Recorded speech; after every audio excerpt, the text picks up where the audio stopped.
Hello అండి, అందరికీ నమస్కారం. నేను Swetha Suryakumari. Welcome to Surya journal. ఆకాశ దేశాన ఆషాఢమాసాన మెరిసేటి ఓ మేఘమా, మెరిసేటి ఓ మేఘమా, విరహమో దాహమో విడలేని మోహమో వినిపించు నా చెలికి మేఘ సందేశం, మేఘ సందేశం. అక్కినేని నాగేశ్వరరావు, జయప్రద ఈ గీతంలో చేసిన అభినయం అపురూపం. ఆకులు ఆకునై, పువ్వులు పువ్వునై, కొమ్మలు కొమ్మనై, నునులే తరెమ్మనై, ఈ అడవి దాగిపోనా,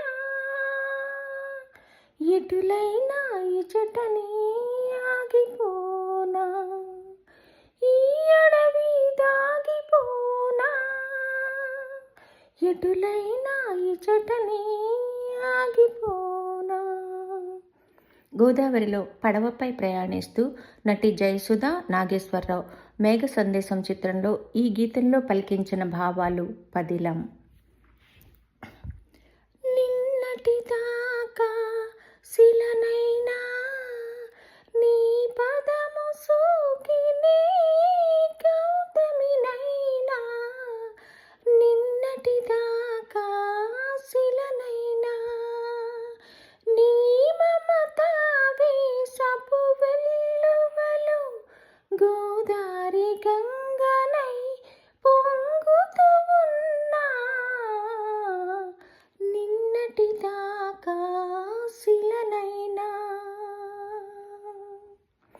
అక్కినేని నాగేశ్వరరావు, జయప్రద, జయసుధ నటించిన మేఘ సందేశం ఓ కళాత్మక చిత్రం.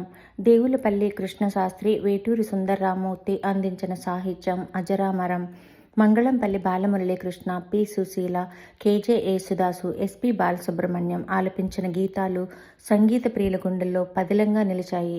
ఎక్కడో ఒకచోట నిత్యం ఈ గీతాలు వినిపిస్తూనే ఉంటాయి. జాతీయ స్థాయిలో ఉత్తమ చిత్రంగా పురస్కారం అందుకున్న సినిమాకు ఉత్తమ గాయకుడు, ఉత్తమ గాయని, ఉత్తమ సంగీత దర్శకుడు విభాగాల్లో అవార్డులు గెలుచుకుంది. రాష్ట్ర స్థాయిలో నంది ఫిలింఫేర్ పురస్కారం అందుకున్న ఈ చిత్రం 1982లో దర్శకరత్న దాసరి నారాయణరావు అద్భుత సృష్టి. తెలుగు సినిమా చరిత్రలో ఇదో మైలురాయిగా నిలిచింది. కథాపరంగా, సంగీతపరంగా అద్భుత విజయం సొంతం చేసుకున్న చిత్రంలో అక్కినేని నాగేశ్వరరావు కళారాధకుడు పాత్రలో మెప్పించారు. జయసుధతో పెళ్లి జరిగిన నాగేశ్వరరావు భార్యగా ఆమెను అభిమానించిన తన నుంచి కళకు స్ఫూర్తి పొందలేకపోతాడు. వారంలో ఎక్కువ రోజులు పూజలు, వ్రతాలు అంటూ ఉపవాసం చేస్తున్న భార్యను ఏమీ అనడు. ఇద్దరి భావాలు వేర్వేరు కావడంతో అంతగా మాటలుండవు. అదే సమయంలో గ్రామానికి పద్మ అనే నర్తకి జయప్రద రావడంతో ఆమె నాట్యాన్ని చూసిన నాగేశ్వరరావు ఆమె స్ఫూర్తితో కవిగా మారతాడు. అద్భుతమైన సాహిత్యం రాస్తాడు. ఊర్లో ఎవరికైనా కష్టం వస్తే చెప్పుకోవడానికి నాగేశ్వరరావు ఉన్నాడని భావించే గ్రామస్తులకు ఆయన జయప్రద ఇంటికి వెళ్ళడం చూసి బిత్తరపోతారు. ఇంట్లో భార్య జయసుధకు విషయం తెలిసి బాధపడుతుంది. భర్తను ఒక్క మాట కూడా అనదు. జయసుధ అన్నయ్య జగ్గయ్య చెల్లెలి కాపురం ఏమైపోతుందోనని భయపడతాడు. నాగేశ్వరరావుతో మాట్లాడినా ప్రయోజనం కనిపించదు. ఫలితంగా జయప్రదతో మాట్లాడిన జగ్గయ్య ఆమెను ఊరి నుంచి పంపేస్తాడు. విషయం తెలిసిన నాగేశ్వరరావు ఆమె కోసం గాలిస్తాడు. జగ్గయ్యతో గొడవ పడతాడు. అతడిలోని కవి హృదయం స్పందించి చక్కటి కవిత్వం రాస్తాడు. వాటిని జగ్గయ్య ప్రచురించి నాగేశ్వరరావుకు గ్రామ ప్రజల సమక్షంలో సత్కారం చేస్తాడు. అతడి మనసంతా జయప్రద కోసం కలవరించడంతో ఎక్కడెక్కడో తిరుగుతూ చివరకు ఆమె ఉన్న ప్రాంతానికి వెళ్తాడు. జయసుధను, ఆమె కూతుర్ని ఆమె అన్న పుట్టింటికి తీసుకొస్తాడు. ఆమెను వెతుకుతూ వెళ్ళిన నాగేశ్వరరావు జయప్రదను కలుస్తాడు. నిత్యం కవిత్వం రాసుకుంటూ ఆమె వాటిని ఆలపిస్తూ ఉంటారు. మొత్తం చిత్రమంతా సంగీతపరంగా సాగుతుంది.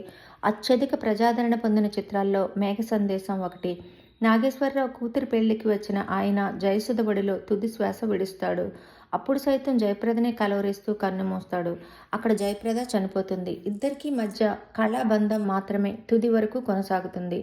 తెలుగు చిత్రసీమలో మేఘ సందేశం సాధించిన విజయం ఈనాటికి పదిలం. ఇందులోని గీతాలు నిత్య నూతనం.